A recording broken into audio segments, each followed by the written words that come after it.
a kololo warala kololo be kanga wara abe kanga wara ebe adamade ne yebi faransi sokono abe fo somi ma ko Paris obeta jo Terence Laula ko ka kartu di mauma o yera be déplacer ka bo ka sokono ka teme mo ka boitu la ko ka papier o bla kono ko ka adresse o bla kono muna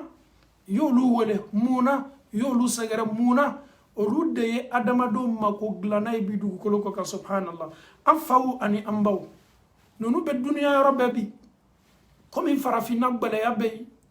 a chama sela ka visa do soro kono yara soro tubabula dogo yere tala ebe nonu ne bi obeto réseaux sociaux ka a awye na mi barake awye mese ka nafulu barake awye mese ka gardge barake awye mese ka ninke adamade yere ba yere jafariya bi kan suke me olu tede aw munu ko alay hakli di ama aw munu ko hakli mi me awna aw ka hakli be se andemena ka nyuma ani juma bo nyona neni emi kwa yere ma ko hakli ma adamade ne be si jola sla kan tubabulaya Italie dowa Paris dowa Belgique lowa Espagne dowa kwa lebe se ka nafolo barake ka di mama ibe adamade do fananye olu faname sawa ni masula ka kla yere ka numero de made subhanallah islamo est-ce que eni Allah taala cheni etolani ni hakli suye e kan ki yere kum manyininga est-ce que bokun kala e la dunya wa I adamade nyon abeta nyenge na chugumi beta nyenge na ochogola abe bana chugumi ebe bana ochogola anyima dimi chugumi enyimi dimi ochogola akoba dimi chugumi ekobi dimi ochogola abe sege chugumi e fana me sege ochogola ebe suno chugumi afana me suno onyama ebe sa chugumi afana me sa onyama ole bena na kana jo eni hakili nyefe ka kulunge e hakili la ka elebo e hakili ka ki kallaga la to ya ni kallaga lo ya ni kannaluma ya ko yera ka ila tilbana anfawu ani ambaw ni Allah taala sona amena na kuma bi sujet do kan ne ba nyini lameni kala befe isigini me yoro mi ba lame ko sebe mona parce que fo kata dugukolo meleke neni e ka kono na filite na bana fo kata chengeke an kulo la domi kaburu kono neni e ka haju ni amma ko nyawte na bana ma be ton na folo nyini ne la kasa ma be to densoro le la kasa ma be to kewalu le la fo saya be na kanita ablay kuna ka fo ko itese la afia sorla ikanyana ma la 100% milliardaire ou te suno wala na folo nyini na bolokolo te suno wala na folo nyini na adamade qualité be adamade be niveau la a donc a fo hami ni joro e adamade yere kanyana ma ta nay ne ba ani ne faw eni Allah taala che ebi yere donc sebe do yeni mbara cheta o ka famille la famille jon o ya cheta o bala wala mo ya cheta o fala wala mo o yere sigini tume sumi ngono no mo naye o ya cheta sokono la me kanga mu foni o luka sokono la ka ko bela ka foni me nyanyini ne muso be bo ka denka ko nyanyini chebola denko ademe feka do furula fa yeta kata adama don soro ale yara beni kuma kan fo kala chenya kometa kata manyuma usoro e kan demso ka kunya mafle subhanallah eje nunu ke manyuma idala ebe ta kati demso ka kunya la jema do fe minu keto demso ka kunya flela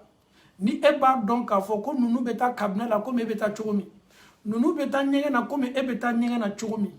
nafulo izinite nunu mbolo haju hamina ko noya izinite nunu mbolo nunu tese fosi kala o yerema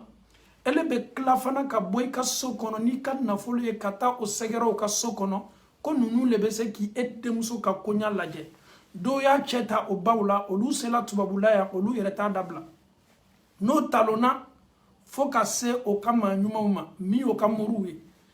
no sukola suko jugula foka ta se o kama nyuma uma mi o kamuriye ele yere ki kanyana ma ya bela ka foni kenina ne balma muso ne balmache ele kanyana ma ya be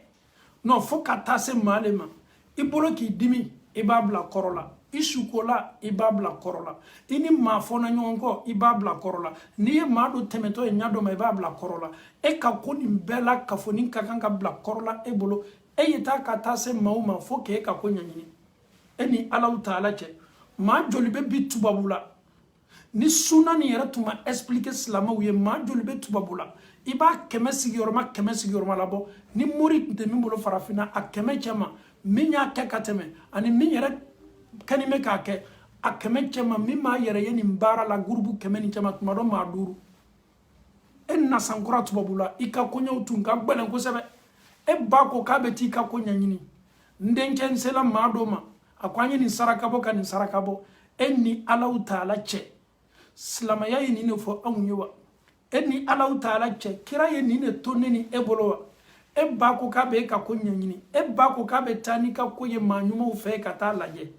maa ɲumanw ye min ye e ka ko la o de ye ka sagajigi belebele 2 san maa ɲumanw ye min ye e ka ko la o de ye ka taa koronkisɛ san maa ɲumanw ye min ye e ka ko la o de ye ka taa kami san maa ɲumanw ye min ye e ka ko la o de ye ka taa worow san ka taa nɔnɔw san e ba taala ninnu fɛ ninnu sela ka nin de fɔ e ba ye a fana saraka bɛ di jɔn ma olu min y'a fɔ e ba ye a saraka bɛna ka na di olu ma yala est ce que waati ma se ne ni e ma ten ka an baw wele ka kuma n'o ye ni karama weleli ye karama nin kɔfɛ ka tunya fɔ an faw ni an baw ye o bɛ kan ka baara min kɛ nin ni saya y'o sɔrɔ k'o to nin baara la komi m'o ni jahanama cɛ o de ye saya ye julumu minnu ka gwili adamaden kɔnkɔn na a ka bɔ Alahu Taala ye i ba bɛ nin sila de kan ten ka sɔrɔ e yɛrɛ m'a dɔn k'a fɔ k'i ba bɛ baara jugu kan ne bamuso kɛni bɛ ka ne ka ko ɲɛɲini dɛ ne bamuso kɛni bɛ ka ne ta ko ye ne sɔrɔ tubabu la ne b'a bɛɛ di n ba de ma ne bamuso e tulo m'a la bi kosɛbɛ kiti min b'i ba kɔnɔna ka bɛn nin ma Alahu Taala kɛni bɛ ka ko min kɛ k'i ma kɔnɔ an da bɛ na se a bɛɛ ma bi o ye maaw tɔɔrɔ farafinna o ye maaw bila kɔnɔnafili la farafinna o ye maaw kun basi ɲɔgɔn na farafinna wallahi an faw ni an baw an sɔrɔla so min na Côte d'Ivoire ni yɛrɛ kɛla ne yɛrɛ ɲɛnɛ a kɛla n sen fana kan a maa kuntan dɔw tun bɛ to ka na sow kɔnɔ ye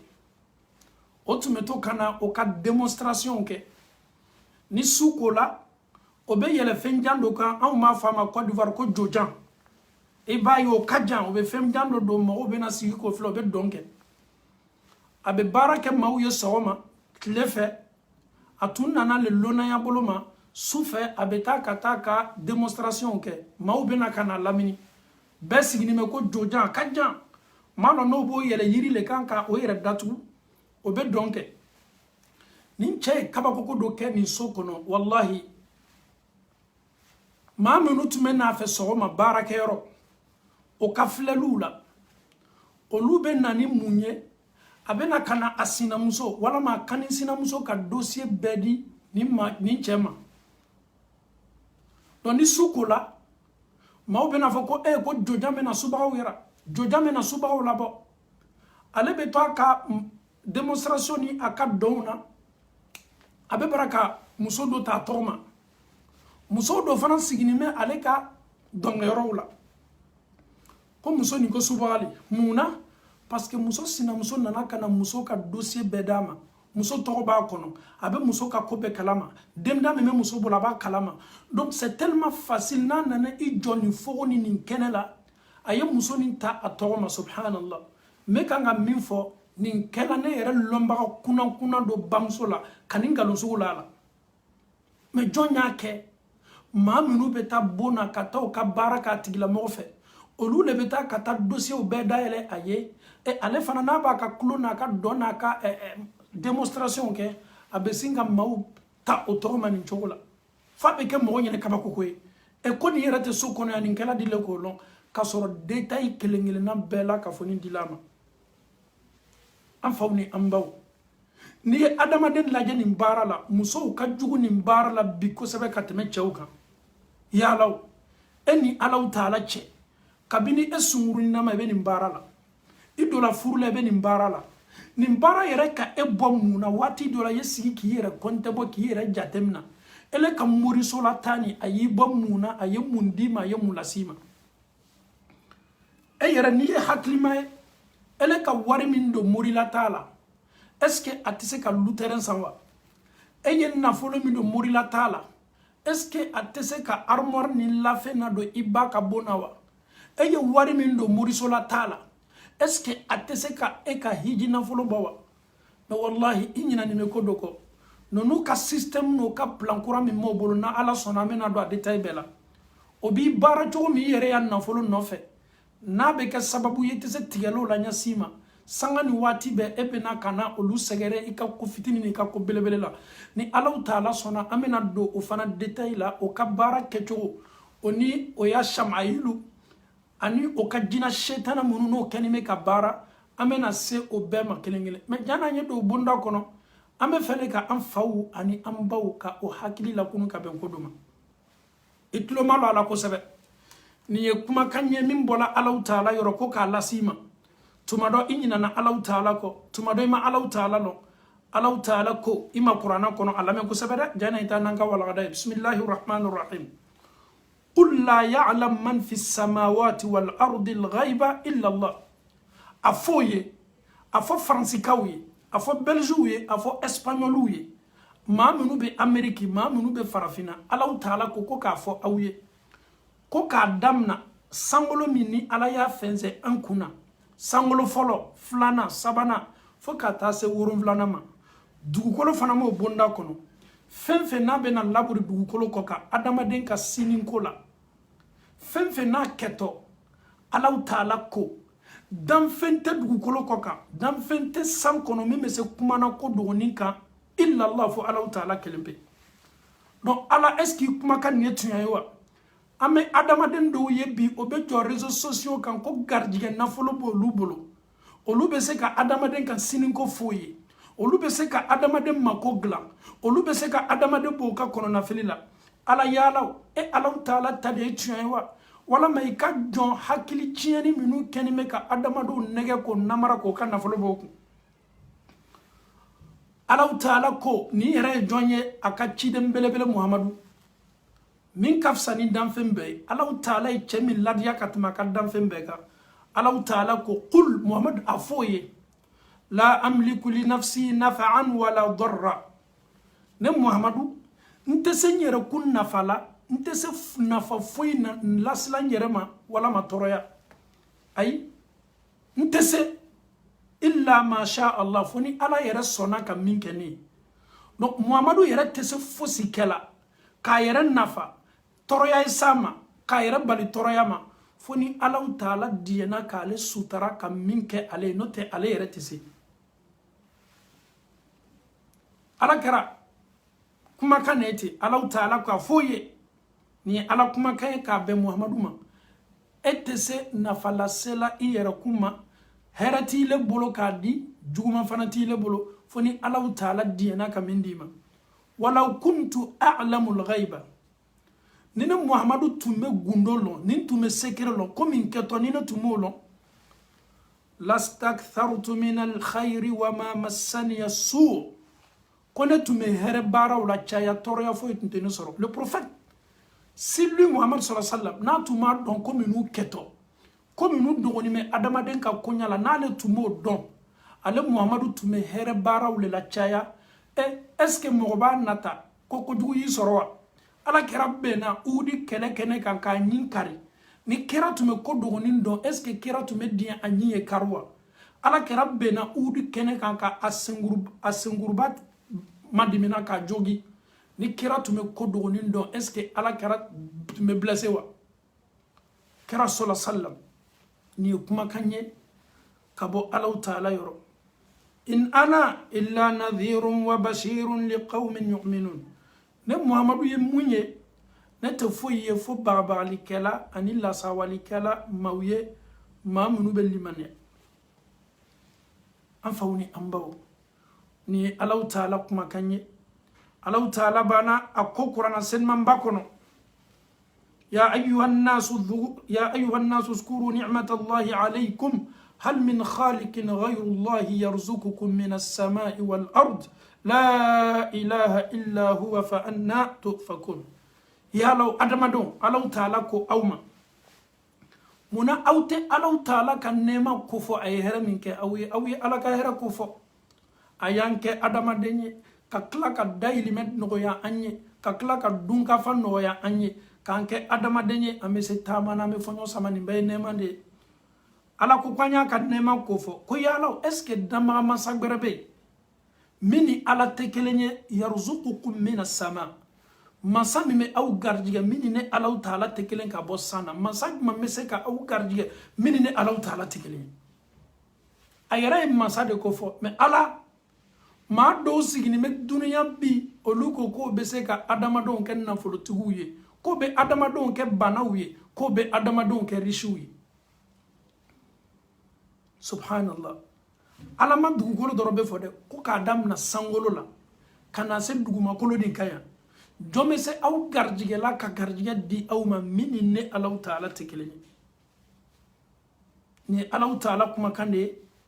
masaba masa seti masa fangama abeni fomuna pour que adama denye tasi kamere ni ala taala kuma kan amedo kera sallallahu alaihi wasallam amedo kera ka sokono ka laje bineni ekenime kata ma nunu segere nafolo nyini min ko son gardien min ko son ma min kafsa ni be du ko kani ala ma nyonda tena nyonda na amedo ka sokono la laje na tumeta muru bara ni seyra tuma le fana wala ma setuntai ni nafolo tuma ku wala ma nafolo tuntaku amena kera ka sodala sallallahu alaihi wasallam ni ko ala la ko bolo kolo nya di iblala ikloma lo ko sabede amuso ko alama ala taala dina mu'minu bawma ko oluka sokono la tume wati ni wati ke karo ani karo ke ko daga tunte sigitaka mani yoroni me mesegi aka kera tume semeninke atume karo ke daga tunte sigitaka aka sokono o ye jonya o ye ala kera sallallahu alaihi wasallam me yalo namruju ala taala ibrahima chikata chami wele kwa yeso ala taala ko qur'an se man bakono bismillahir rahmanir rahim alam tara ila alladhi hajja ibrahima fi rabbih ala taala ko ni kuma e ka nyasi muhammadu mana mantu yalo alam tara ila alladhi hajja ibrahima fi rabbih kafiri chami ibrahima soso ibrahima ka alala Allah ta'ala kodi an atahu Allahu al-mulka Allah ta'ala yemma sayadi kafiri chamima ma ko tume min holeti na murujut ni kafiri de men masaya min dilama joti ma dama muri banani ma dama flali kala ma dama Allah ta'ala de masaya din na murujuma naka kafiriya subhanallah Allah ta'ala de chide ya di Muhammadu ma naka limaniya aka mumini chide otume wati ni wati ke dominant nteke aka sokono daga nte sigitaka men namurjuna ka kafiria masaya babolo adiana ko be babolo donya ke masai Allah taala ko konye masaya dimima o ye namurju yede me yalo Allah taala ye mu fo karuna ma ako wa atainahu min al-kunuz kone Allah taala deye sanu magaza sanu kesu diamant bola kone ala taala do yodi karunama mori de adama wala jotigi le adi karunama wala mori bonani menu be français olu le adama wala mori bonani menu be europe olu le adama wala ala taala ko kone ala taala wa atainahu min al-kunuz ne ala taala le dilike karunama feminu babolo na ye dugu koro fenna fama bawi namruduna ka kafiria ne ala de mansaya dama farona na ka kafiria ne ala taala de mansaya dama subhanallah an fawni ambaw muna me fe ka doni detail bela ablay kuna karama sera be minani ay mori konani ma kaniye nonu doye ala taala ka soni ne kala islamay kala kafirie abe kafiru ken na folotigi bawye ayere be islama do ke bolokolon ye abe islama do ken na folotigi bawye ka kla ka kafiru do ke bolokolon bawye ni ne Allah taala kam masaya abe ko ke komin ka dia komin benama abenama chugumi abaka chugumi ka dia masami te manyini nga yemunke masami fanante nimisa ka ke wali kenin ko ka laburi aka jonka ode Allah taala am fawni ambaw bi an kenime kam munye bi amena se an yere ka temu mabi o ye munye o de ye bi adamadon kenime ka o adamadon ɲɔgɔn sɛgɛrɛ ka bɛn baaraw ma ɲame ko marabu do nana dɛ waati ni tɛmɛni ani dɔw bɛna waati tɛmɛniw la Belgique ya ko karamɔgɔ do nana ka bɔ farafina fan do ko n'a ye ale ka duwawu n'a y'a k'i ye dɔrɔn k'i bɛ conteneur 2 lata farafina. Il croit à ça. Non seulement il s'est déplacé de la Belgique pour aller croiser ce monsieur-là en France. A ka transport le sara kata. A kɛla mobili le wa, a kɛla terrain le wa. Ale taala ka taa ni Mauritien lajɛ a ye transport le sara. Ale bɛna na sigi ni Mauritien ye a kɛtɔ wari le dila ma. A b'a kɔsegi fana a bɛna transport le sara. Transport min sarala bolo ale retour. A ye min di Mauritien ma. O ma kɛ ale ɲɛna foyi ye. Nata min m'ale la ko ni Mauritien bɛna ale kɛ bana ye k'a kɛ nafolotigi ye. O dɔrɔn de lanimɛ ale hakili ɲama. Donc ale tɛ fosi ɲa ye mun na. A preseni mɛ a natani mɛ a ɲɛnɛ k'a fɔ de ye tiɲɛ ye. A lona ni k'i bɛ wajibili kɛ ka nin ko sugu ɲɔgɔnna fɔ maaw ye i kɛlɛla bɛ caya i jɛbɛla bɛ caya i nɛnina bɛ caya mais wallahi ni adamaden fana ni ka kow to waatiw bolo waati ye kalanso ye a bɛ adamaden kala sanga ani waati kelen-kelenna bɛɛ maa min nana ko ni a ye duwawu k'i ye k'i bɛ conteneur 2 lata farafina ale o nana ale ye transport sara ka taa n'ale kɔni ma se conteneur 1 nata la san 5 ni san 10 kɔnɔ n'o kɔni nana waati gbɛrɛ kɔni maa yɛrɛ t'o ka publicité k'ale ye ka d'a kan n'o tigilamɔgɔw ko fɔla yɔrɔ yɔrɔ ale bɛ sin ka fɔ nkalontigɛla le waati dɔ la ye adamaden to a n'a hakili ɲɔgɔn na a hakili b'a yɛrɛ lali o ka fisa waati dɔ la ko karamɔgɔ ye ala kumakan fɔ a ye ale dalen tɛ fosi la ko minnu bɛ kɛla yalaw an faw ni an baw nunu bi o ni bɛ adamadenw ka nafolo kama o yɛrɛ de bɛ bɔ bi ka taa kiliyan ɲini yɔrɔ i b'o ye Paris métro ta yɔrɔw la i b'o ye Paris ne yɛrɛ ɲinɛ k'a fɔ ko magasinw an bɛ taa dumuniw ni donfaniw san yɔrɔ minnu la olu de bɛna ka na u ka lettres bila an ka boîte la k'a lajɛ fɛn kura minnu ka kan ka na mais bi mori ninnu yɛrɛ de bɛ déplacer bi o ka ca Paris wallahi jamana sɛgɛnnen tɛ an bolo bi Europe yan ka Faransi le bɔ i bɛ an ka Afrique de l'Est jamana lɔ a moriw bɛ bɔ yɔrɔ jumɛn de ka na o bɛɛ bɛ nin ɲɛsin Faransi le ma mun na parce que olu yɛrɛ b'a dɔn k'a fɔ ko maaw kɔnɔna filinen bɛ Faransi olu yɛrɛ b'a dɔn k'a fɔ ko Faransika dɔw bɛ yen olu kɛlen bɛ ka ala ko fɔ o nɛn ka maa to dusukun na ninnu bi t'i jɔ maaw ka métro daw la n'i bɛ na u bɛ kartinin d'i ma o tɔgɔ b'a kan marabu tan son adresse tan son numéro il est là donc toi tu es content ah j'ai croisé un marabout billahi a dɔw tun bɛ Afrique yɔrɔ dɔw la olu le b'i natɔ to sira la ten dɔrɔn k'i lalɔ he ɲame ko dɔ i ka ko la n y'a a kisa ɲɔgɔnna fɔ aw ye anw lɔni mɛ an ka quartier la Abidjan kabini dɔ tun b'an ka soda la an lɔni mɛ muso dɔ sintɔ tɛmɛtɔ dɔrɔn ne jɔni mɛ k'an bolo fila min na k'an lajɛ ka gbɛrɛ n na a n dencɛ ɲame ni ne la i ka ko la tubabula ko le b'i kun na ka sin ka nin bɛɛ fɔ ale m'a lɔn k'a ni maa min jɔni mɛ ani antibal le lɔni mɛ filanga fɔ ya antibal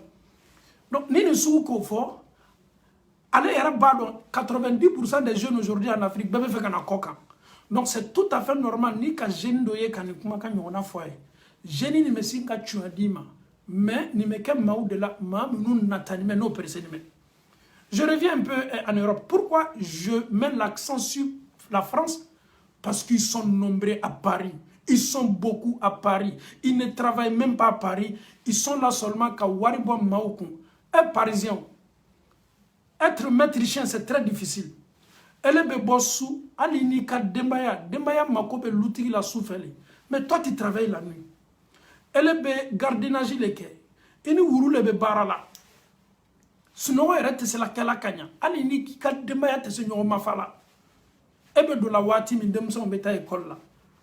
Eni alaw taala cɛ nafolo min sɔrɔ tɛ e bolo i ka sɛgɛ baara nin na maa dɔw le bɔtɔ Côte d'Ivoire a bɔtɔ Laginɛ a bɔtɔ Mali la a bɔtɔ Sénégal a bɛ n'i sigi Faransi ka basan belebele don ka chapeau don ka tasabiya minɛ a bolo e ni alaw taala cɛ tasabiya le ye Paris jɔ ninnu ka basan dɔ le ye Paris jɔ Nunu ka basando le pari la tanya fe. Muna nunu bese bola farafina kana escroquer qui y anarquer et fana signime ko nunu ta tué, c'est des escrocs fins.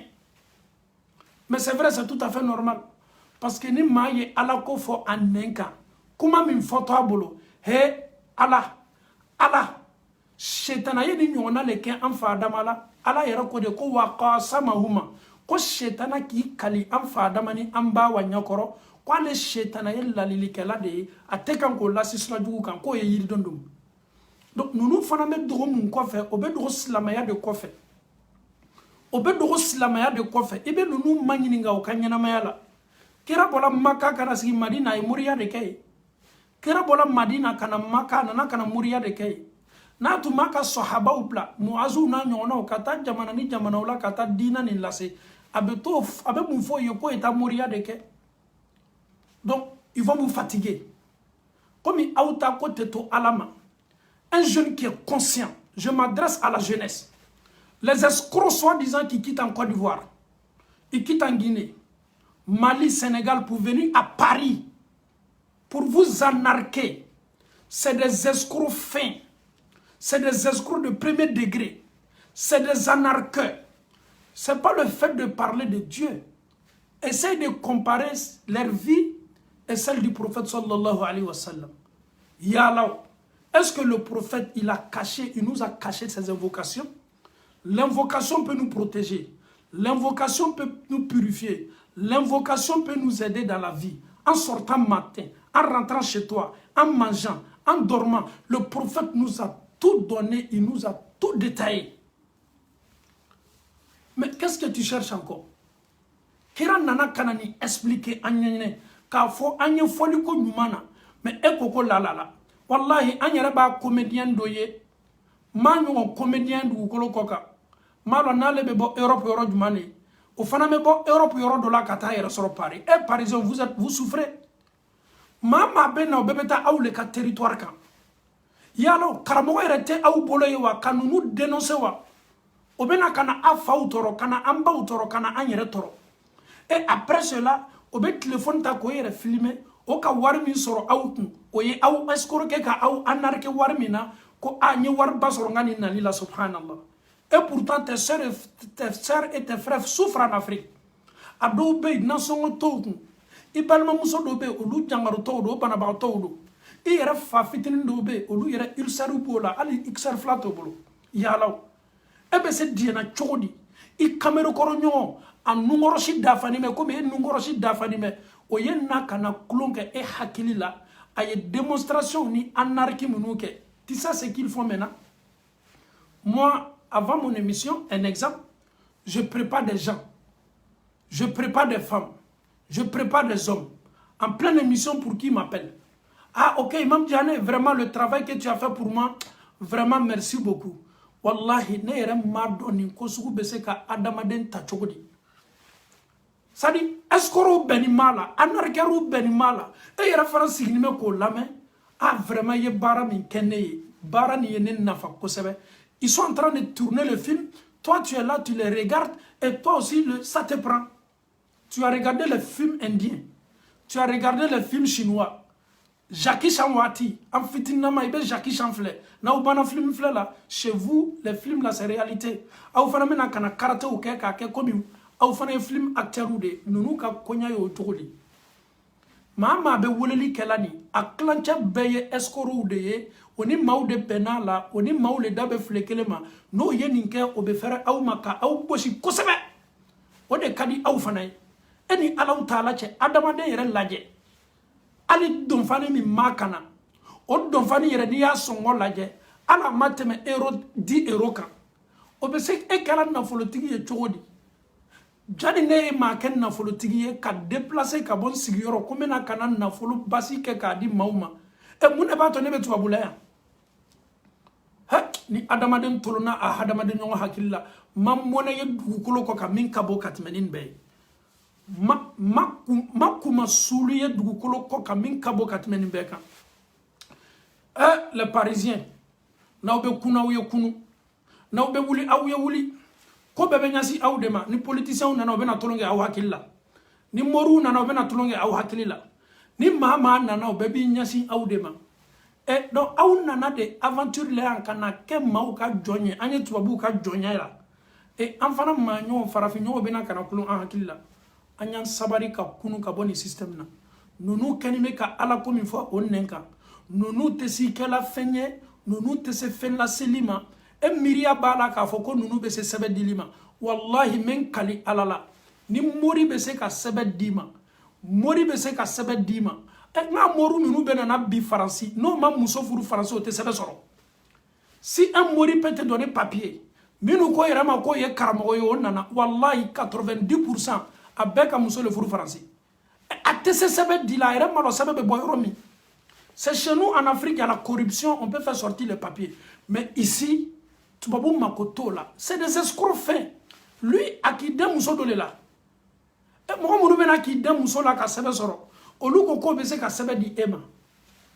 Mais il est tenu sur la Djawa. Il dit Molo Daïla, il dit Hakli Daïla. 92% des marabouts maintenant qui quittent en Afrique de l'Est pour venir là. Avec un mousseau sur la France.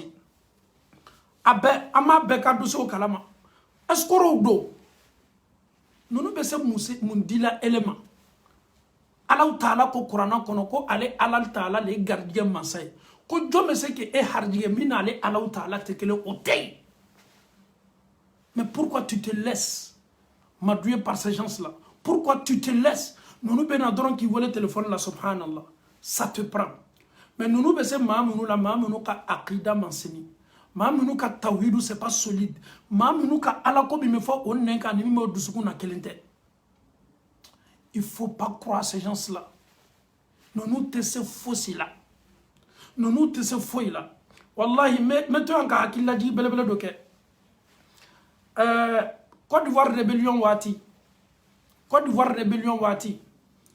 Nantu me baroke gerena. Adama den do wati do la i hakili e daile. Ebe mau yo kumana a dibina be nu bolo no tunu na be na ya no tunu na be na ya ne ka nyini ngali kelengawo dibina mo bolo no tunu na be doya no tunu na be boya olu yere ka rebellion ke kuntuma ne kama o kole ko ma do be ko boy mude ya to dibina mo bolo ma se ka to ta me gere na bebe fo hey nono ni ya ketan ko shi do bolo be tunu sadi ka tolonga nyo hakilila ka tolonga nyo hakilila subhanallah ko do be kana na son ama mawye na kana tolonga i hakilila i resigini me ala taala e hakili bin dima ku ye nyuma ni juma mbonyona i ma nyo be ni si ka ma do la kalibi kali ka fo que la personne ne va même pas mourir wallahi no ka do la kali iye ko kisa ni kisa mugu chila ka be kisa na toto kamna abebe la kalle de mais ma chiye bi me kisem nana ko al ni bomu ladila ko bomu te se éclater là mais subhanallah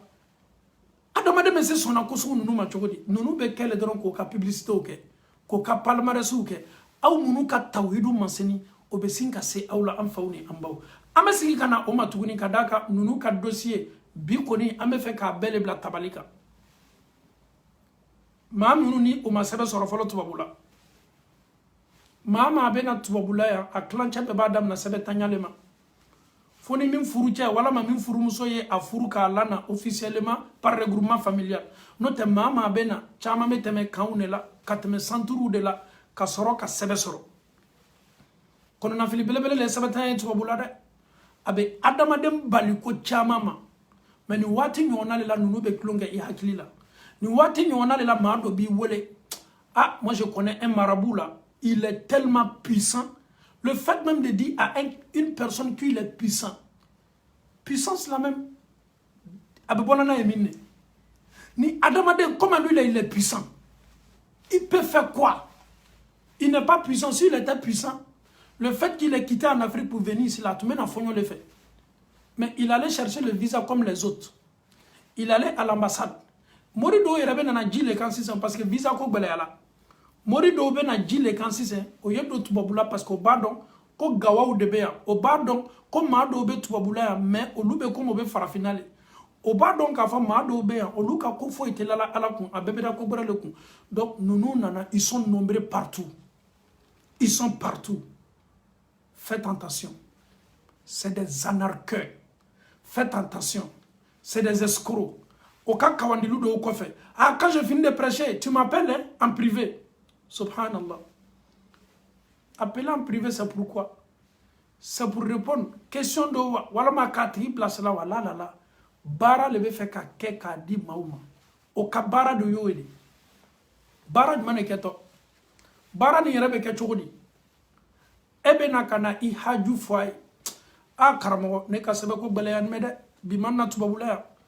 Nsantane était Espagne, Nsantane était Italie, Nsantane était Belgique, Nsantane était Français. Wallahi, à peine tu finis de parler, quand il prend la parole, la première phrase qu'il va te dire, subhanallah, ils ont cette certitude-là en parlant, au Bessingue du Sunim Farate, tcho, et mamie s'entanga sebetabolo, aye sanduru ke sebetabolo, on nana kanaka kungoya nyafo eye sinka fodron kono ko ka sebe ko noyala. Ibi kanika foko téléphone de bani à la tché. Allah, il y a un étranger, Allah, il y a un client qui est venu me voir. Il dit qu'il n'a pas de papier, il sait que son dossier là, tu as déjà géré. Ibi kaliko comment le beau luni à la tché, au certitude no dengenaya bola, au besinga fodrono ninko noyala.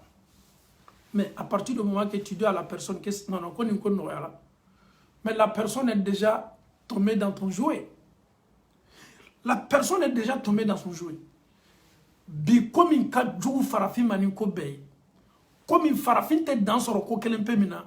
ni ma ko ke ko makabani ka ko ke kabako ko atelala mo o misalia dama jana ina sanga sujema farafin iba me en fait le farafina nanka poigné pont momulu be bor pont munuka ni farafin ka pont lo ni façon poigné kabako ko baye de bridge farafin beba fo ko pomme lo soufele ko parce que ko subaya bala aye pommier o lo chogo o ya le kabako ya ibe farafin ya fo la ko pon lo chogo ko suya bala Belgique ya Hollande pombara be dam na telebane la ka pombara ban telebana o te do mo ma ebe to mamli burla ebe pombara ke la wiye o be kanga béton la jikoro ka pombara adamadem benya koro tubabula ya suya kota la fo itala mais farafina depuis amphithénement parce que koko ye kabako ko ye amunyene amu modo shia le bonda kono a ko suya ko de tede suba ko de tede e pon lo c'est la suba ya ba ni suba be se pon lo la suba yere ka village la au robinet yere te kuma te koloma ni suya de be pon lo tubabu makote ni na mana kaundo kuntala sentala mais be ni ne me en fait hey ko ponte lo bansa de ni me fo en fait tubabu be pon lo inyakoro ibe ta baraka yoro le bo ye travaux la o be délai min sigi travaux la bara fana me ben ka ba oma abana oma subaya lo oma mori lo o teta mori fe eni ala taala che e ka so kono ki to tubabu la ya ebe fe ka sojo ala si passement me ke lomi mori u ke to afolo nyene kanga saraka mi bo ele ba do ne ba do e ye dulo ne ba do I ka lube love lon follow me mori chabe mi fiene min kaganka fa joli min kaganka bo ebo kala e ba kalama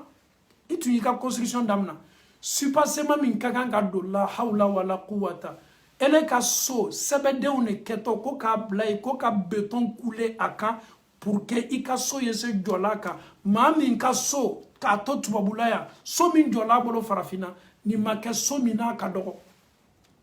subhanallah et le jour là aussi le marabout il est présent avec Nika chanter là abaka cinéma tourné au quai abaka bassan belebele là au filmage fana metala ka la na elema toi tu es content en Europe ici ah nga barabe kela ah karamo cha ire tu meter terenka sebede ne laji to folo siman keto oleka kaso sebede mi ire laji to eni Allah taala che sebede mi laji lani ni sebede me se ka munya e ka pour e ka boma e yi ka fali bara leke Ameriki e yi ka fali bara leke Europe yanka se gardier sorla ka lata ko ki ka sojo mais wallahi men kali Allah taala la je vous parle en connaissance de cause sebede ne plateau folo e ka supasement là et après ele ka kope ele tato ki beta shi mbongono kasoro bon yere supasement la di wati sebede ne dola ko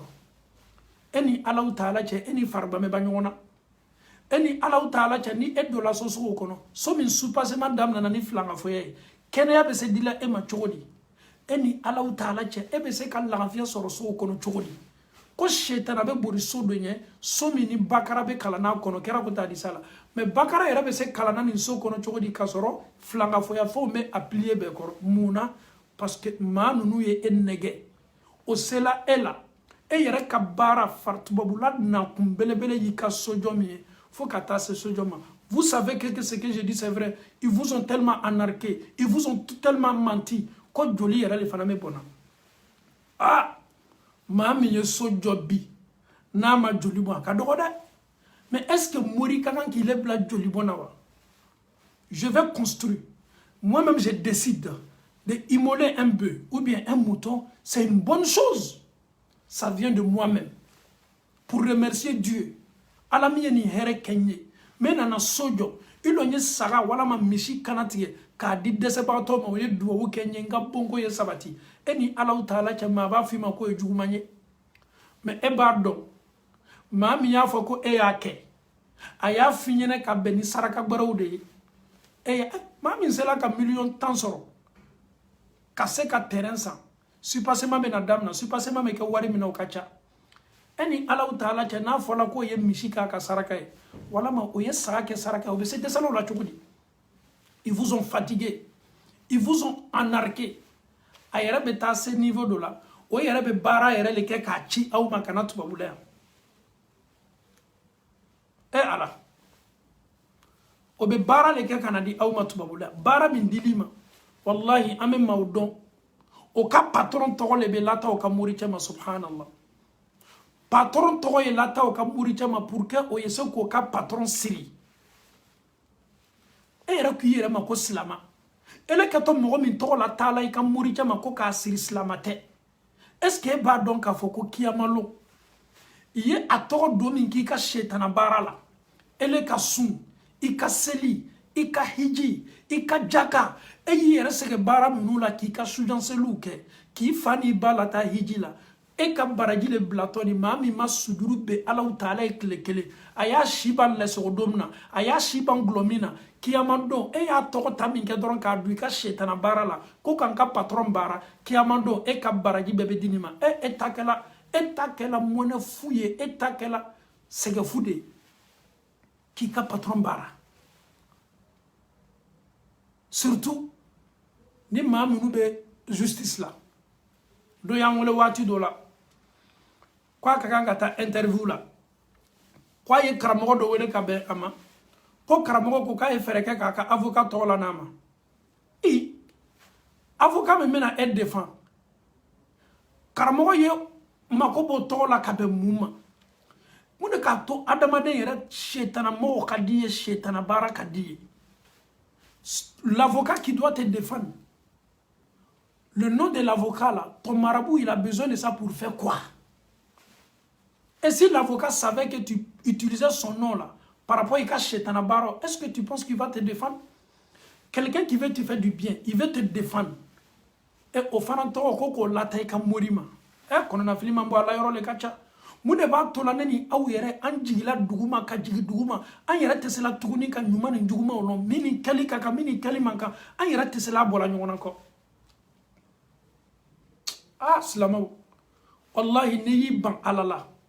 ni yikodo alama Allah ta'ala ko qur'anan kono wa man a'rada an dhikri fa inna lahu ma'ishatan dhanka ni ko ki tale alafe ibanale alala ki ibiri adamadon ye ki ikumurubin adamadon ye kaddo barakelaw kan Allah ta'ala ko ebe nyanama yale ke ite lafiya soro mina ebe mina bi sini mina to kadu katmetu mina ma nyambani me enyambani me ma nyambani te enyambani me e kanyanama ya bela ka foni metani bonda le kono isegeni me istresseni me ite kanga dususuma soro ikawaru be kanga lata wati be abe latala ayera be latala kumin kama do de be kanga fra stressi kan do le be faraka aminu kan do le be kanga fara gamu kan eni Allah taala te ngo ma be kokele kwa yina fa yela ngafia soro mais tu n'es jamais à l'aise, tu n'as pas la paix du cœur, toujours tu souffres, toujours tu as ces problèmes là. Nafajma ina nima nina ayen nafajma lasima mima nyini ayen nafajma lasima ikulomalo ala karala sallallahu alaihi wasallam abena na kana kuma do fi tolo la ya n'a dola kulo la i jija kana boya de kira ko sallallahu alaihi wasallam man ata arrafan ele mo boli ka so kono faransi parisien aya la mede ko nunu do nana ka bo farafina ya un marabout qui est venu Belgique aya la mede qu'il y a un marabout qui est là en Belgique ici qu'il y a un marabout qui est quitté en Italie ou en Espagne ou bien il est en Belgique ici. Le prophète te dit qu'il déplaçait donc à Tabara. Koni mami nana nunu fei. Foli min temento aw ni ñon ci doron ka ñon fo doron. La hawla wala quwwata illa billah. O sanction mei afana ñu kuma do fo ya ka kuma kan chanti ya o fana sanction mei. Il n'en a fait, kira de côté de, qui n'en a fait. À Paris là, si vous vous déplacez pour aller chez un marabout à Paris, le fait que tu quittes chez toi, tu vas marcher, tu vas emprunter ton taxi, ou bien le tram, ou bien le bus, ou bien dans ta voiture, tu vas venir chez lui. L'argent d'essence que tu as mis dans ta voiture là, on ne parle même pas de ça. Le trajet, on ne parle même pas de ça. Tu es déjà chez la personne. Vous avez échangé seulement. Aouye kuma kam falen doro. Afana yo kuma na kuma na ya foko tuya. Kira ko kibara kafiriya. Femin jigila ala kirama sallam yo Qur'anay. La hawla wala quwwata illa billah. Ele bara kafiriya. Femin jigila jona ole amadi. Kahanu ani arafo luye jonye. Menu koko bese ka sininko fo farafina ebe amme on ne fait ko buruju bisi depuis alabi daita me yorosi fo en fait farafina wallahi kabi aw demsennama aklima son ko nunuma ele laninte ko la ko buruju naki buruju bisi ebe sa samina ba fo ma nyogom mana kani galon kanye folo sadi abese ka fanga di wuya doma e yera fana melani wuya la abike hakili yera fana kono ka fo ko ni ngalonye tuye ha ambe ma chaw ka wati la buruju le tume gbasi de buruju gbese yera ye munye ko ka ti shi la je i shi toto la joli i ka kan ka sanda joli ke ni kuma o ye tuye an ma fo ngo alamiye an dan ka ambla dugu koloko ka an ma fo ngo Allah taala e sigi akuma kama ngo tuya taala Allah taala ko adama deme sa domi ibe sa yoromi garjiga mi me dima femi me sabati ba kono ka ke denyi dan fem fosi te se ka kodoni ni ko fofo Allah taala ibe sa domi ibe sa segoni mina ibe sa watimi ibe sa kito yoromi ala kele ne bando ibe se adama den sorla chogodi au ka village la ko burju bisilale abena ki ka avenue ko fo e fana mota kallawla ibo lakali sankeme akuma be lakal la village la village do ma lakali no na tubabula han ka village la burju bisi abeye flanga fo ya ko de shetana ni jina shetana o ka hakilina tawla benule kadwala ado be ka tuye ado yere be ka galoyi alna do ke la tuye i kafiri ala fema digila ala karaka sallallahu alayhi wa sallam afawni ambaw kirani ibn sayyadu ka kisa o mado malaw demsa min tume Madina yaw chama naka ko kela kaba ko bay kuna ye min fo lebeke ka sara wuli deni na Madina mawbe na nama mawbe na ala kera ka petit kuma me ha ko petit do wulla Madina kwa fana kwa yere ma kwa ye chidenye ha kwa naka demsania abe ko donde abe ko do nulo ala kera kaba ko ya rasul sallallahu kiran nana abe nana kana Umaru tungole ko ka fara Umaru ni Umaru tume ya wati ni nabi atume nunu muri banani chama bashi farafina Faransi ya ni Belgique ya abo samani doron ko labo au koko au be barake la mai au de alaiwa wallahi ama be Umaru ka klema o de ba tula nunu ka mana be chayala nunu ka mana adama de yere be si sigila ni chogo ma chodi ko e ka barale ka mauma kugla jani mauma kugla ti yere makugla adobe bo sarabe yele lo be buri ka sodo bla kata sodo la kira de kana ni petit sura ibn Sayyad ani kira lola on lola kabaru subhanallah ni petit akoye kuma kabani mbaye ala kira be fe ka petit ni tester ka yera ka ko petit be mina galoni kira kwa ma petit ma ko be mene Muhammadu ko ne ba don wa ce que je vais faire sortir là, est-ce que tu sais? Même qu'à penser là, même qu'on a l'air. Wallahi, aou ye djina shetana ou kabara la je. Djina shetana ou, ils veulent tout faire qu'à petit à coquet tuer. Mais wallahi, Allah ou ta'ala te son. Comment me fola Muhammadou ye, aye kuma la mene, dukhan, Jibrilayo le foye, o kuma le fanama kuna, kera ya manyininga, mime ne kune bar dowa. Aya la jere, du, kha, na, le N à la fin, dukhan. Kera ya manyininga, ko mime ne kune besa folawa. Aou ya doye min fowa, ko dukh. Il n'a pas pu dire le dernier, Kodour. On pouvait dire qu'il était là à peu près. Ce que le prophète imaginait, ce que le prophète avait dans la tête, ce qui a été dit au prophète. Donc le prophète lui demande, est-ce que tu peux dire ce que je pense? Au lieu de Doukhan, il dit Doukh. Pourquoi? Parce que Dina Shetana ou le Benana Kana Mademeni Miria ou là. Il y aura de là à l'ona Kafoko Galotigelali. Tu ne peux pas prétendre dit des choses sininko fo kasoro nunu clancha beni jina shetana le barala no ole beto ka wara adama deuma nimi nano ka sokono lawla obe démonstration ke jugu ke ka yara kayla ele yara fana sigime billahi no bena ka bo farafina kana tubabula ono ka kabako ko kunta nunu le bebena ado tume farafina olu tume demsendo le bla lafen koro ni mauna kana baraka ofe ibe demsan ye lafen kora be kanga kanabo ka kamisani nabo abeke ekono ka foko jina do le be bonay na kuma na do be sinka lamna me kanga mim foni nga mogolo min tumene nke mogola ale tume mogo farapeta ayere tume mogo munu farape fana no sigila ka kuma ka kala ka yara ka ola ka fo nunu ye galontigala ole no ko lonko sebe petit do le be bla bolo bona lafen koro wallahi bimam bla deni flanga fo be nyona de mo don tellement ko ka barado ni mauna no ka bona ale be sinka kuma bona petit mi ma bolo la fengoro te kuma de avec nga kane la bote iba fo ko ni ki bolo jamo kana e mi yara signi me bona i fare be sinka yere ikan kono ni mo makabani mbaleti kasoro ni ntese foila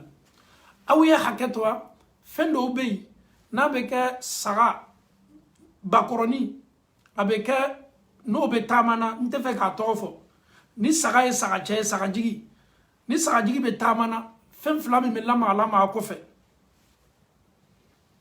ni nunu abarake chodo bobolo subhanallah no ka saga tata oba bla ka funu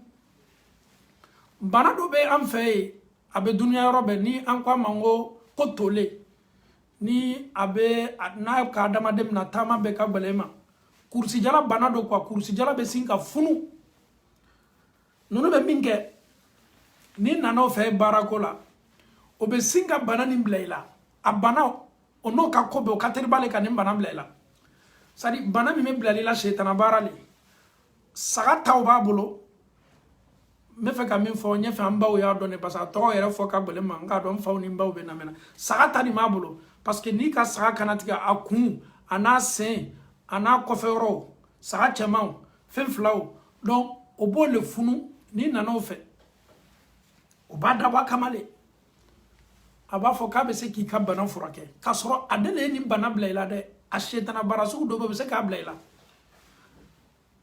aba fo ke sin ki ka kursi laje ka konoro laje mi male bolo funu ni me na ya fonyo jigi doni ele fana tami funu ni me o fana me jigi doni na ya fonyo jigi doni o fana me jigi doni donc nunu be barasu nunu le keka adamade kuma yelema ki imma ko sapew aba do muna nunu be se barani kelila nunu bie i fari yere parti do leta ka bara ke ala kasoro e yere ta kalama o ba ke idaji la o ba ke inyengene la o ba ke i komata la no ye coton di mama coton koronifu non ala ma fen to fo sa même mo ba don ka fanga me femima no ye coton di ma ni ye coton blaida ka do ma idaji subhanallah nunu be ni bara chama ke ni yere daji de no ya kedro ala te do leri flala ika kursi jala be furundamna ele rebe kabakoya ni nano fesa olu be finyene karama sera de ni mblaila karama sera le ni bana jugu blaila asaraka yen ninye asaraka yen ninye asaraka yen ninye eni Allah taala che ma kakan ka danunu la ma munu sigidime kam mako sala do adamaden kun ka klafana ki servi adamaden kan nafolo la ka klafana ka ni mone kabo ibaniti alala yi kodo iti alama ki yera di shetana mama akanime ki kanyana maya nyagamin ka dima akanime ki ka dunya la tiga balaya ibolo akanime ki bla corona fil belebele la e yera kanyana maya la subhanallah ebe nunu leye o kanyana maya bedeni memuna o bonya o kayinde ni ko ye basan 3 pièces ou le bola ale moru o bata kafili kata kafili korosi be o bolo tasabia bo kana o be kanga sama ele fana me nunu ye ka fo ko nunu te foye ni karamo bate non ni ko ni ma kan kana i yere kalfanina ma kan kana i haju foniye ma kan kana imiri subhanallah c'est des trompeurs internationaux c'est des anarchiques internationaux c'est des philomanes internationaux nunu tese o teso yera balla banama yera kuma te ko ka adamaden bali banama mais kodo kun mo ka kola ni ki yera doma olu koni olu be eke o sauna koye o bike o diana koye ikan na folote sigi ikan na folote tukun ibeto kono na filila muso do yere olu ba a ndimso ini che au che ka balan kleflanna ilo nyeta kata senga karamo chema pour que aye bena do ani nyonche ne balma muso bembaliyate juguya ni furu che ka furu kono foni bamso tala sena do nun do ka lu kono lomi iba don le la ka fo ano ini che ma fate bene beni min ke to ani nyonche semaine kele ni semaine fla ben o yera fane par coup de chance ebe demso ye ababa wolo ko abedi ini murakela ko bedi na bi ko ni kapsa changement barana kasoro ala bena latiga min labore ni ko kan o kaju ka tme folo mataka parce que le monsieur a tort à la karamosola moricha kelme ka shetana bara bekena toy shetana bara ka fokate jabine kuma kan to yede an ka dina koko an kana lala anya yere tawakkal alala no tani bara kala ala karam kama sallam ka bara kira yere wuli min kala afari yere kwa kala komi atumes nogolale ka kala komi atnda yere kalama komi riwaya ba fo nyamma alni mado mason ala kira ka boni ma korotila mais sura belebele flamina landana al muawazataini nin jigila mun ko son ka ala kira mademe ayse ayere seninyana ka ayere bo koroti min kala ka bo nunu ye shetana mogodi nemi me kumana ni sebe oye obe an ka konya ba me an ba foye ngo desanin do o tese foila ama foye gwan sigi robben me Belgique so mi no mako bala an sigi ninte Belgique so foila an sigi me anverside muri bananu do galontigela do wiya fola do comme ni au beslan o ka konye au meno onneni au placila ils peuvent rien vous faire Allah taala jugu do mushriku do différence foite nunu ni jotu uche différence foite nunu ni jotu uche nunu ni jotu be keleji olu koni meddo slama ya qur'an la ko yere ka slama wiye ka soro ka fere au ma ko sebe ka au sebe koro ci ko sebe he o ka jugu musoma wallahi ma flale ka jugu musoma muso ka nyina mayala a folo kamere ba a flana muri banani ha muri banani ka jugu musoma muri banani ne ba fa muso na hakili da fani ne kwaya aka fani mbo akana le ba ko ele furuja mi ko muri banani ne keta fola ye ki ka dure ki bi kana ele muso da fani joni me ale nyakoro kwaye eko ilani mala ikalimanya bala ele be sinki I waraka ki bu ka basan sonko belena ika sani mi mi kana be sinko bo yere te sani yoli chanya koro ya do kata muri cha fe ayere nyami ka sani na tumado yere tena se ko la ni sani ni muri cha be sinki walaka ka boy ka do fani ni bela ale be ko eni Allah taala che fura wala ma baara sela ka maaw ka walimuso ka fani bɔ a kanana na ayi ko mɔgɔ wɛrɛ t'a ko fɔ e nunu ye kalabancɛ internationalu le o tɛ nin fɔ muso jugu ma dɛ n'o ye muso dɔ ye k'elle est bizarre nɔtɔ mais n'o ye muso dɔ ye k'a fɔ nin muso y'olu diya nin muso tunya na nin muso ka ko ka di olu ye kosɛbɛ ah non e muso kɔni ye nunu bɛna fɛɛrɛ sugu bɛɛ kɛ o b'i waraka ka bɔ i ka fani na o fana bɛ kulon k'i la kulon sugu min ka di o ye muso bɛ bɔ o le kulonkɛyɔrɔ ka na i la cɛkɔrɔ k'a sɛgɛnnen bɛ ka sɔrɔ mori cɛ kulonna la i b'i kali k'a fɔ ko maa bɛ kulon gitari la cogo min a lani maa la ale taala morikɛ fɛ haju mun na ale miiriya tɛ foyi la tɛ morikɛ ka haju ni jaabitɔ a ma yala anw bɛna kunu waati jumɛn ka bɔ nin sunɔgɔ gili na anw bɛna dɔn waati jumɛn de k'a fɔ ko ninnu ye wuyafɔlaw de ye ni ninnu tun bɛ se ko la e ni alaw taala cɛ faransi tun bɛ bila farafinna ɲɛ ni ninnu tun bɛ se ko la e ni alaw taala cɛ Espagne tun bɛ bila farafinna ɲɛ ni ninnu tun bɛ se ko la e ni alaw taala cɛ ninnu yɛrɛ bɔla village min na hali sini robinet tɛ a dɔw ka village la kuma tɛ kɔlɔn ma ninnu ka village maw bɛ distance ni distance le ta ka taa jiko la ni bi ni aw ka réseaux sociaux tɛ bi aw ka whatsapp ka fisabililayi kɛ ka forage sigi o ka village la hali ninnu tɛ se ka forage sigi o ka village la olu le bɛna aw sɔrɔ aw ka tubabu jamana na yan ka kulon kɛ aw hakili la ka kulon kɛ aw hakili la ka aw kɛ nalomaw ye k'aw kɛ lahalatɔw ye ka sɔrɔ alaw taala ye hakili senman di aw ma hakili min b'a to aw b'a dɔn k'a fɔ ko aw man tɛ ka don nin na i bɛ mori ye faransi i bɛ mori ye belgique billahi taalahi min kali alaw taala la n'i y'a kelen kelenna bɛɛ ka village lajɛ hali kɔlɔn a ma se kɔlɔn sigila fɛ ni maa min ko k'a bɛ maa mako dilan jaa ni ye maaw mako dilan i t'i ka village mɔgɔ mako dilan bɛɛ ka village ka d'a ye e ko maa ka hɛrɛ fɔlɔ bɛ daminɛ i ka village le ma ninnu tɛ se foyi la ninnu tɛ se foyi la wallahi ninnu tɛ se foyi la hali politiciens tigɛl'o la politiciens olu le ka place ko ka bon nin bɛɛ ye olu le ka morisola ta ka bon nin bɛɛ ye n'i y'a ye o bɔra farafinna ka na parce que Afrique politiciens balonna o la le campagne de bɛ farafinna ni présidentielle tɛ législative bɛ ye ele taara ne fɛ ko n ye baara k'i ye ko n ye kɛ maire ye ou bien n ye kɛ député ye client nana ka na a ka wari di ma député fila minnu bɛ poste kɔ olu bɛɛ bɛna ka na baara k'ale le fɛ ni nana fɛ mɔgɔ minnu lo hakili ka bon kojugu o kiyanin don mɔgɔ min nana ka na baara k'a fɛ a ka ca mɔgɔ sigiyɔrɔma 4 ye olu bɛɛ bɛ poste kelen de kɔ alu ɲɛna k'a fɔ ko ale ye dangatɔ le ye ale bɛna fɔ e ɲɛna k'a fɔ non karama sera bɔla an fɛ non o t'ale ka baara ye ele ta ye 1,000,000 ye dɔw fana ta ye 1,000,000 dɔw ta a t'a si ta fɔ si ye a bɛ 1,000,000 ni 1,200,000 ni min na billahi ma yɔrɔ bɛ fɔ dɛ bi ninnu bi n'i bɛ étage baw ɲini bi farafinna ninnu ka étage fanga ka bon bi mais o bɛ wari sɔrɔ nɔgɔya bolo ma o yɛrɛ tɛ wasi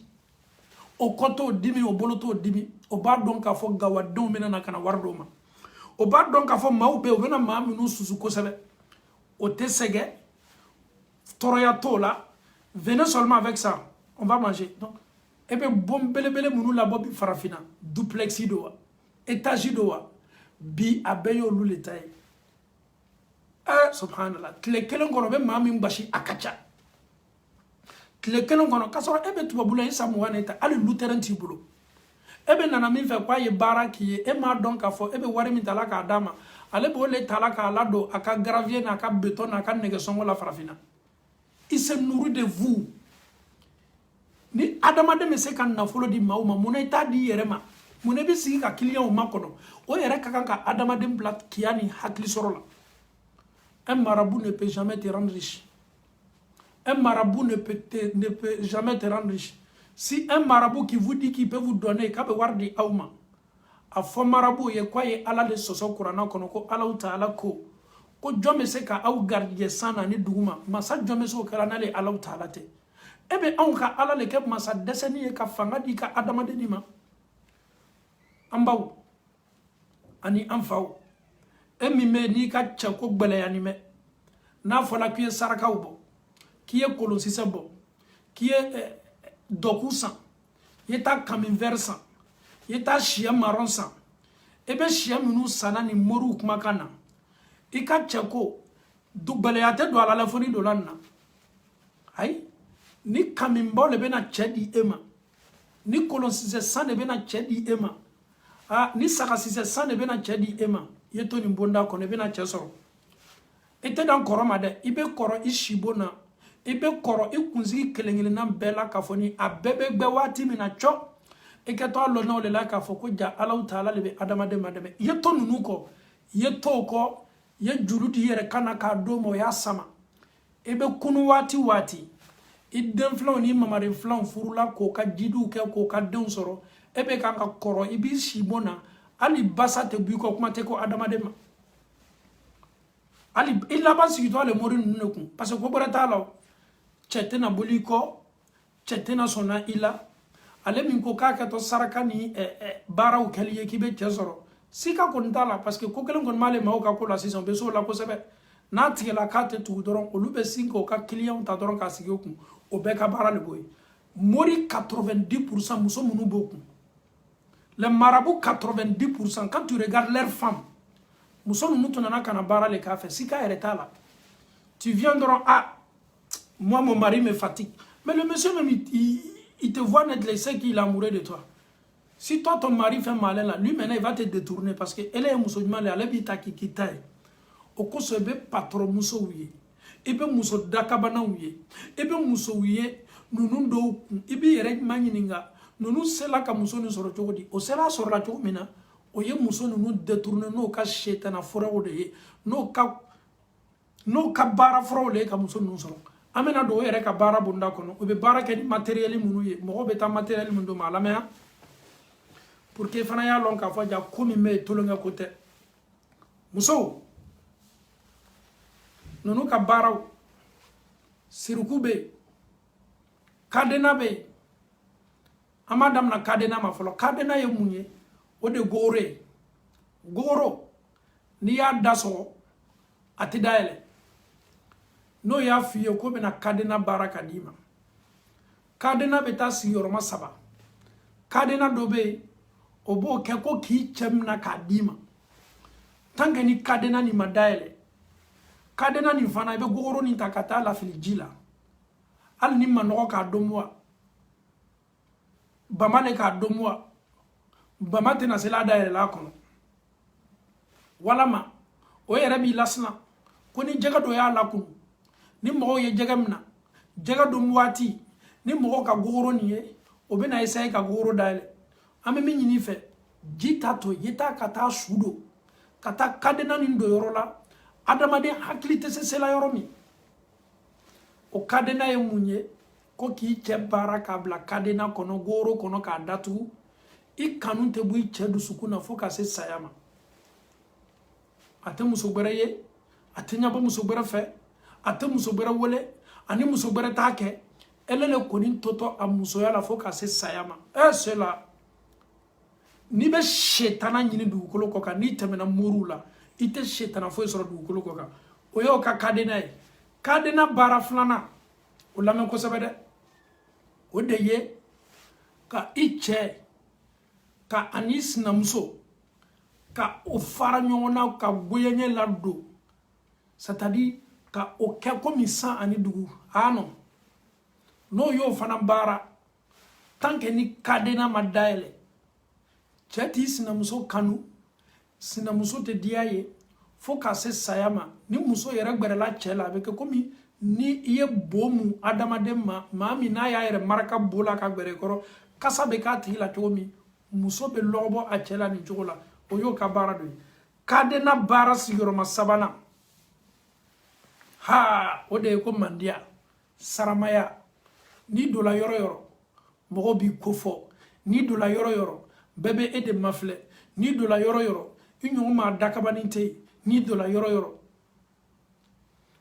wallahi si vous savez pourquoi je sais ça, j'ai grandi dans une ville en Côte d'Ivoire, dans mon quartier 90% c'était comme ça, donc je connais le domaine au bas Kenya Mima au Kabaro Menimbedo. C'était mes voisins, on était ensemble à chaque fois. Je sais bara de mes Kenya. Donc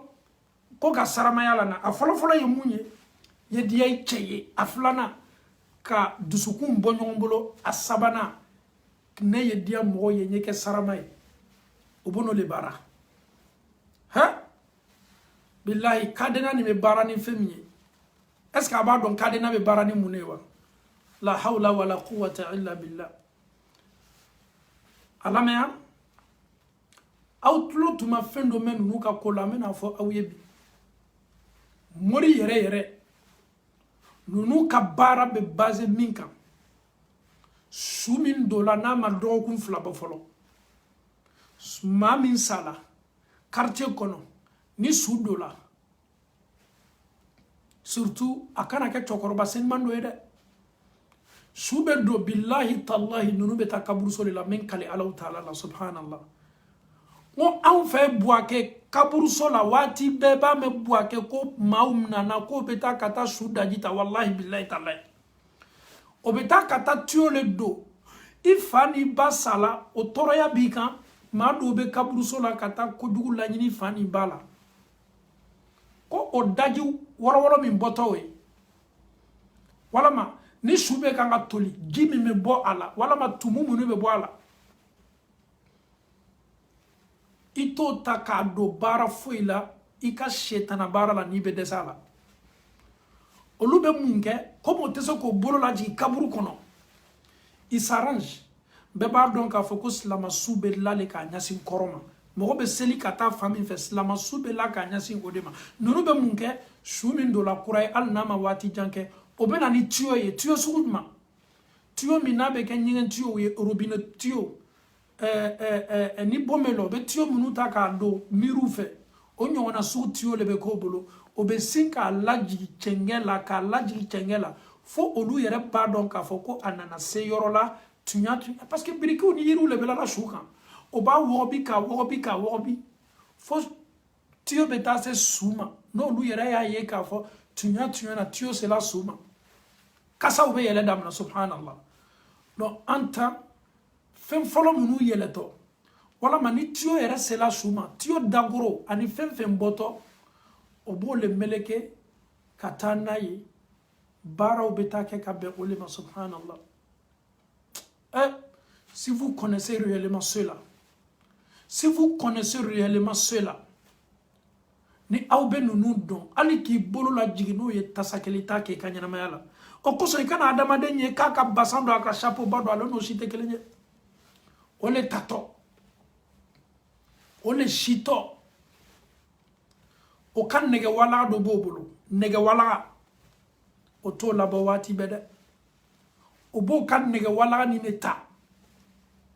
ele ye fe bara ye ke mami tokola nege wala ole la ole to sebeto akono ka jina to do be to lu do la nte detail di la nto lu detail di la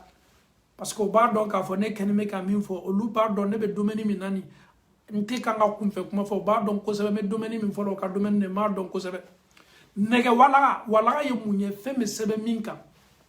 no yo to sebe ka jina nunu to sebe nai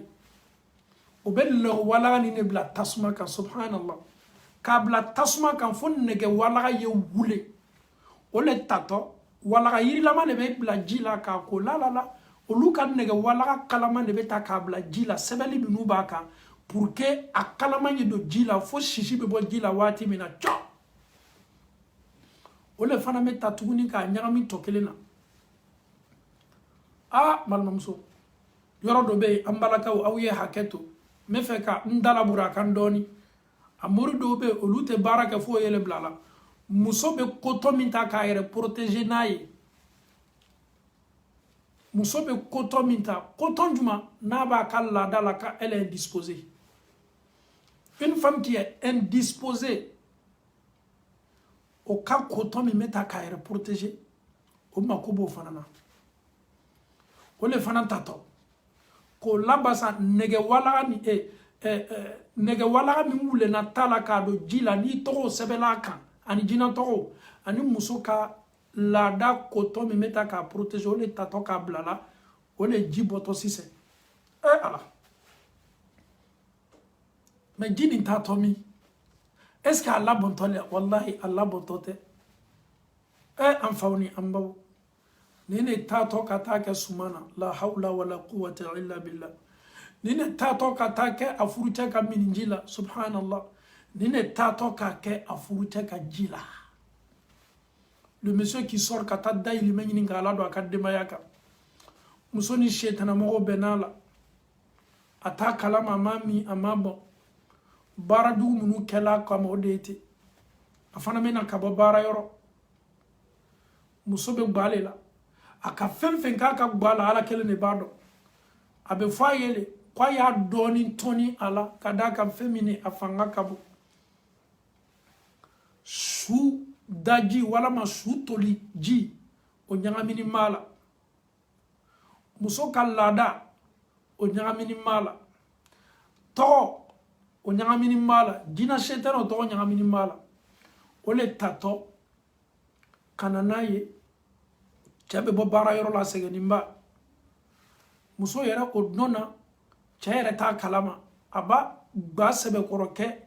dumini min kadi chaye abe dumini min dumu ka fa abe min kadai muso ni ndona bodeke al ni nasongo mabo abe nasongo dafa muna pour que chaye se kadi dumini chaman dum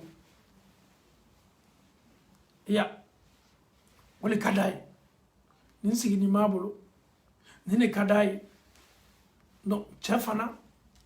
foni alaw taala ma min to la tangalini sutara bonda kono ko son islamaw yere sutara ni duwaye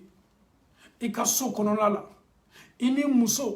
yere sutara ni alama muso dima mi tawhid maye min kam moriso la ta kacha yere sutara ni duwaye da no te bara kuntani me ki kama yere ti yere famuya I farika gbulika yere sekote I muso bi hakili la sangani wati be I malo I ba ke chogomi e yere ma don kasoro kodu kala e kama ita kalama a yere sababu la bi bamso neni anofe a sababu la bi badon kele anofe a sababu la bi ka sinji betige atila mo nofe me e yere ma don min kelila nin kela ela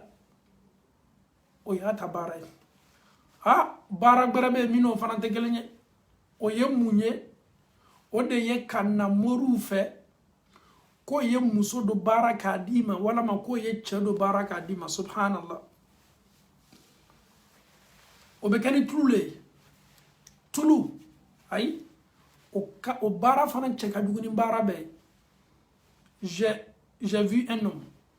j'ai vu une femme a kadinye ntefe muso ni klananya sima meseni muso ni sorla chokodi adobe obe munyala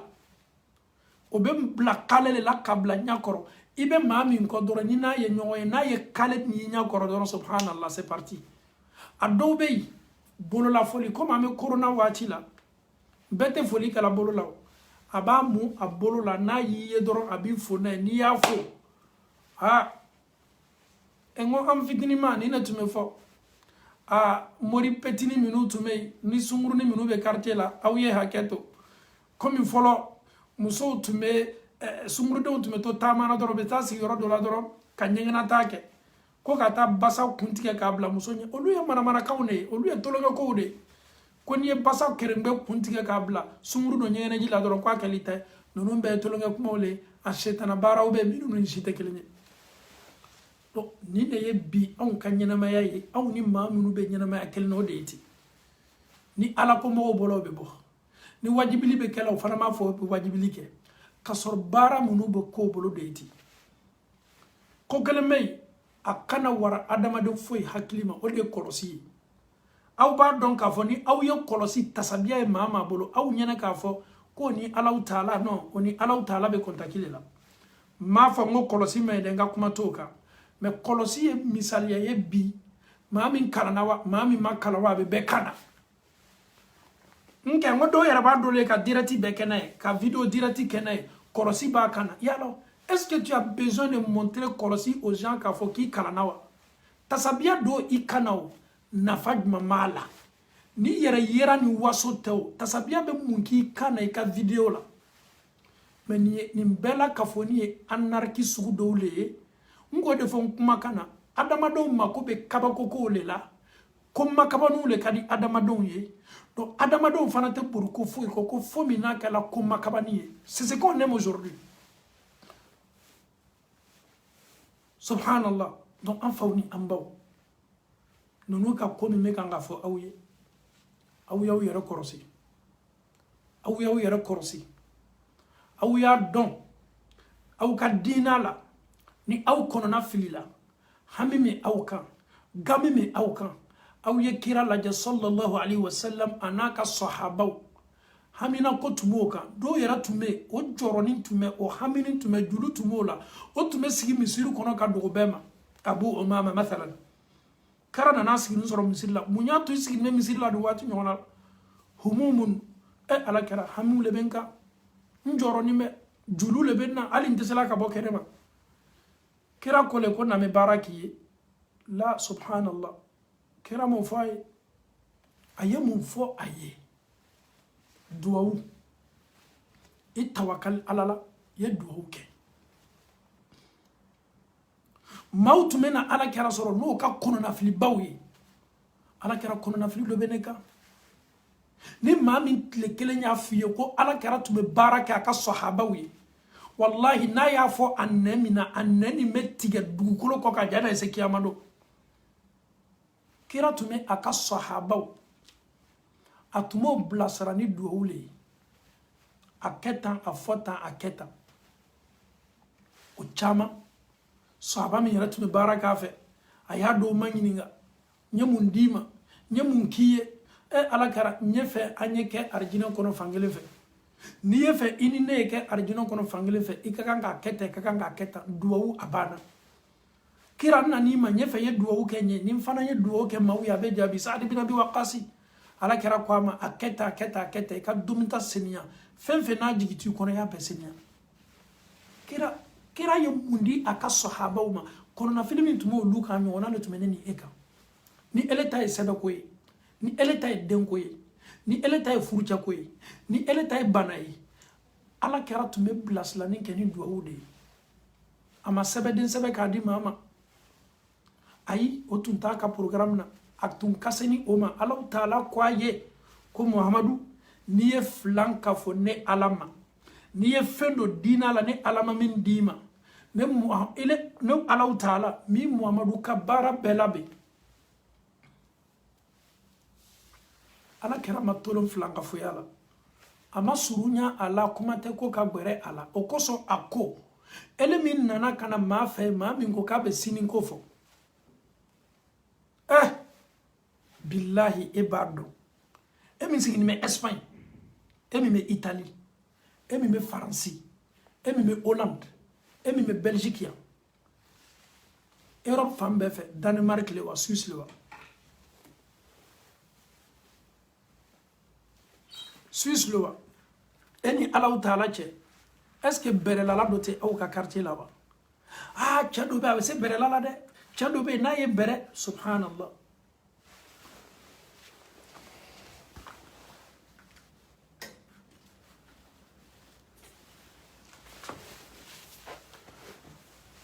aw ne bɛ bɛrɛlalaw ka palmarès kɛ ko n'a ka cɛngɛ filɛ oh non a bɛ filɛli kɛ ji la jɔ de bɛ ninnu ka palmarès kɛ anw ne bɛrɛlala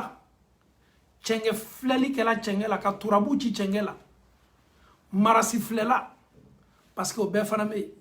a dɔw bɛ na ka na marasi bila dɔrɔn k'i ka siniko lajɛ nin bɛɛ ye filankafo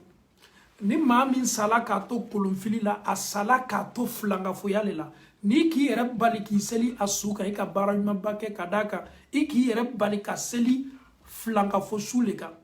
mɔgɔ min sala k'a to kolonfili la ele ko k'i tɛ seli la kolonfilila kan i ma baara jugu foyi kɛ i ka baara ɲumanba de kɛ ka d'a kan i banna ka seli filankafo fana na le kan maa min banna ka seli maa min bɛ turabu ci ka cɛngɛ filɛ ka adamadenw ka siniko filɛ a la ele ko k'o tigilamɔgɔ banna n'i banna ka seli a kan i ye baara ɲumanba kɛ ka d'a kan Alahu Taala ko ninnu man d'a ye a tɛ ninnu fɛ ninnu fana n'o sala k'o to nin baara la Alahu Taala ko k'a tɛ yafa o ma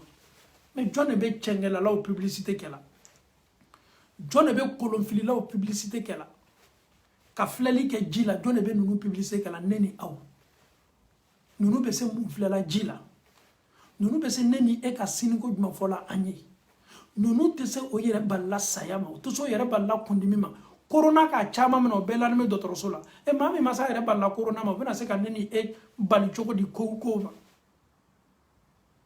bunko so nganya yere korosi bi kere ni mbolo ma Paris France kadi balenye an kan nyon kache an fleba o kache mais moru nunu ye au ka so ke o ka so ye de kolon filila nunu ye au ka Paris ka o ka so ye de nunu moru bana ni nunu bo yere do islamaya muran koron kana o ye Paris ke au ka fe wone au ya yere korosi na soro an ye ma jugu ye kana au ma anteni la lilikandi ima ele yi jija ini mun keli kaka nebe nana kada o de fiye sise korona fili kana dan warama hamina ko kana dan warama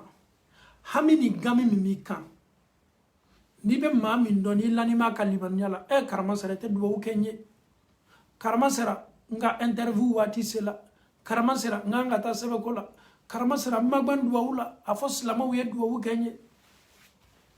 an yɛrɛ bɛ to yan fana k'a lancer jana an ye direct damina an baden do ka duwawu ɲini ko ka duwawu k'a ye rendez-vous b'a bolo an b'a ɲini silama bɛɛ fɛ bɛɛ ye duwawu k'a ye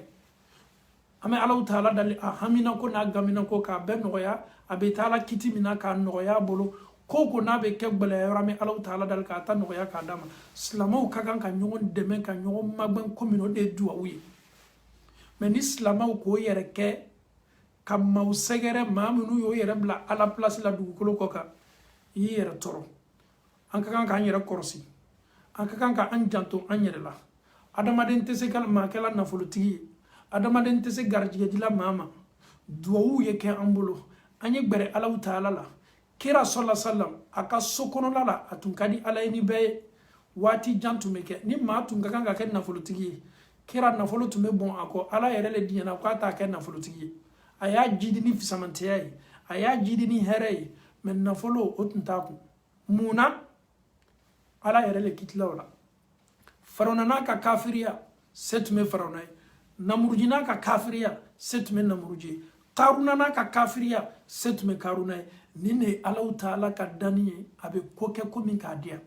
min b'a to an t'an yɛrɛ sɔrɔ ninnu ka so kɔnɔ an ye kari ka diɲɛ Alahu Taala ye ne ni e bila sigi fari min na ni ne ni e y'a ye k'a fɔ hamina ko min bɛ an kan suseli o dila an ma an y'an yɛrɛ gbɛrɛ Ala la k'an to sujuru la ka Alahu Taala wele a kulo bɛ ne ni e ka Alahu Taala kɛnɛ bɛ ka ne ni e ka weleli mɛn k'an yɛrɛ gbɛrɛ Alahu Taala la ni kumakan senimanw ye ka duwawu kɛ an kana perese bɛɛ n'i ka waati jaabili duwawu jaabi bɛ Alahu Taala de bolo i kana kɔrɔtɔ i ye tawhidu ta i ma bɔ filankafoya la i ma bɔ filankafo mɔgɔ la i ye to Alahu Taala kɔ ni Ala m'a d'i ma yan a b'a d'i ma kiyama dɛngɛnɛya ni limaniya ta k'a dɔn k'a fɔ Ala de ye masa ye masa min ye a ka jɔnw da masa min jɔnnen bɛ a ka jɔnw ka ko la masa min kelen pe o de dɔnnen bɛ a ka ko bɛɛ la ka fɔ ne la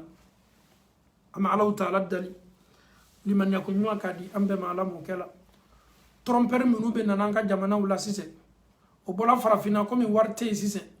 maaw kamanaw guwannen bɛ farafinna donc aw ka tubabula baara wariw tubabula wari sɔrɔ ko ka gɛlɛn dɛ e yɛrɛ tɛ seli ka seli yɛrɛ kɛla ka bɛn wari ɲini min ma maa dɔ ye na o wari yɛrɛ bɛ ɲini na i bɛ kan ka Alahu Taala ka daw kari o wari fana bɛ sɔrɔ tasuma min na i bɛ t'o ta k'o di maa dɔ ma o maa bɛ e nɛgɛ k'i bila kɔrɔnafili la n'a min ka numéro b'i bolo a ka numéro supprimer ni rendez-vous b'i n'a min cɛ i y'i yɛrɛ bali rendez-vous ma i y'i yɛrɛ di Alahu Taala ma ele yɛrɛ ka surun Ala la tuma dɔ ka tɛmɛ o tigilamɔgɔ kan ka sɔrɔ i t'a kalama an bɛ Alahu Taala dali limaniya ko ɲuman k'o di an bɛɛ ma Ala m'o kɛla fɛn min n'a bɛ fɔ a ma ko a tawhidu ka Ala kelenya i fɔta ani kɛtaw la ka banban ka sabati i ka limaniya kan ko kana na gbɛlɛya ma i ye ko di Alahu Taala ma ko kana na gbɛlɛya ma i ye duwawu k'i yɛrɛ ye ko kana na gbɛlɛya ma i bɛ se silama senimanw welela k'o ye duwawu k'i ye nin de ɲinina an fɛ kira n'a ka sahabaw sɔlɔ salam wa ridwanullahi alayhim ajma'in baara min sabatila an ka ciden belebele la o de ye ten n'an tuguna kira kumakan kɔ ka to a ka taa sira ɲuman kɔ ne ma nin kisiba ye ne tɛ fili e tɛ fili an tɛ fili ninnu mori ninnu bɛ nana ka na o yɛrɛ don silamɛya muranw kɔrɔ ka Ala ko fɔ ka mɔgɔw basi n'a ye ninnu tɛ kiliyan sɔrɔ n'o dun ma kiliyan sɔrɔ o laban jigitɔ mun na o fana bɛ wulu dɔ ɲini Faransi ka mɛtirisiyɛnya kɛ n'o ye mɛtirisiyɛnya kɛ o b'a dɔn de la k'a fɔ ko jaa nafolo sɔrɔ ko ka gɛlɛn Faransi donc an faw ani an baw an bɛ Alahu Taala dali limaniya ɲuman k'a di an bɛɛ ma Ala m'o kɛla an fɔtaw ani an kɛtaw k'o di Alahu Taala ye Ala m'o kɛla maa minnu y'o yɛrɛ sɔrɔ filankafow bolo yafa masa le Alahu Taala an bɛ min ɲini o fɛ o ye segi kana Allah Ta'ala ma ka tubi la kura kuraya o kana segi nin baara ma ka Allah Ta'ala dali julmu yafa la o ka wari minu tala muri baaraw la ka Allah dali aye yafa o ma masami Allah Ta'ala a ka tubi bunda la kademe wati be a fana ma nata ka jon ye na teriya boloma ma munu ye yar kunton la soma ale Allah Ta'ala ka julmu yafa kabo abe julmu yafa ke o beye imo ye bi an nanye diratu damna o bo kuna bo ni mi ma foko portefeuille manji o ba foko trick manji awu nyana ka fo ka be ka furu de wa silama dendo le duguni meni message sugu koro ka chori adama don ka diratu koro portefeuille manji kim manji je peux te rendre riche depuis j'ai consulté donc c'est des anarcheurs avec les réseaux sociaux ça va tellement vite avec les réseaux sociaux aujourd'hui un message peut aller partout un témoignage seulement ça peut toucher beaucoup de personnes ni nimbana fola kwa barakela ne tanyana ma gberebe se nyambola fe ne te fe neni aw anye to nyanamaya suguni na ka ken nyanamaya la e bi kali ka fo ko kunte an ka nyanamaya la e bi kali ka fo ko aw nana dunya ni nale te doro hakilite ana aw ni bigaw différence ba ni ñonche masa Allah Ta'ala hakili min di amma akakan ka amma deme surtout aujourd'hui la jeunesse il faut pas te laisser manipuler par ces gens là il faut pas te manipuler par ces gens là ils savent parler ils peuvent te manipuler ils vont dire toujours le nom de Dieu et pourtant ça n'a absolument rien à voir avec la réalité ne te laisse plus berner par ceux-là sois décisif prends une bonne décision Inch'Allah Allah Ta'ala bima deme comme le prophète sallallahu alayhi wa sallam a été protégé par Allah subhanahu wa ta'ala et ses disciples. Que Allah nous protège, que Allah vous protège, que Allah fasse de nous des musulmans pieux, des musulmans sincères. Allahumma arina al-haqqa warzuqna tiba wa arina al-batila batilan warzuqna ijtinaba. Allahumma kun lana wa la takun alayna. Allahumma ansur man nasara ad-din واخذل من خذل الدين اللهم أنت الله أحد صمد فرد لم يلد ولم يولد ولم يكن له كفوا أحد صل سبحان ربك رب العزة عما يصفون والسلام على المرسلين والحمد لله رب العالمين السلام عليكم ورحمة الله وبركاته.